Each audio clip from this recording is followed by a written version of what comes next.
What is up, guys? Trey coming back at you, and I am really excited to be doing this album review today because it's one that I think everybody's really been anticipating this year. The return of Avenged Sevenfold, Hail to the King. Let me get that back on screen. First off, I do want to always compliment Avenged Sevenfold with the use of the death bat, because it's always been something so prevalent in what they do. So, beautiful album cover, straight black, half of the death bat. So here's what we're going to go ahead and do. Let's go ahead and get in and start reviewing this now. I had the pleasure of actually getting this album about a day early. Can't tell you how, but I was able to actually get this album about a day early. So I want to go ahead and jump in with Shepherd of Fire, which is the intro track to this song. This song kind of sets the tone for the entire album, because what a lot of people don't realize is one of the best parts about this is that this is not your typical Avenged Sevenfold album. As a matter of fact, if you can tell me what the typical Avenged Sevenfold album is, go for it. Avenged Sevenfold has a very unique thing that no matter what album they put out, it's always been different. Sound of the Seventh Trumpet, Waking the Fallen, City of Evil, the Avenged Sevenfold album, Nightmare, and this album, all completely different albums.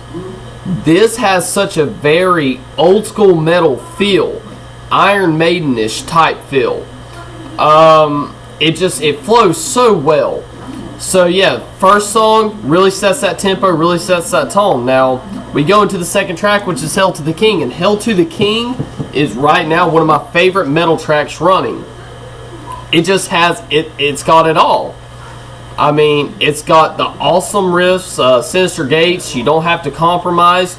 I think the new drummer's name is Aaron Ilje. I probably butchered the pronunciation of that, but it's very solid drummer, very amazing drummer. So I don't really think they could have picked anybody better to do it. But yeah, so just kind of going through this album a little bit more, and I'm sorry I have to keep looking down. I'm getting really used to the playlist here.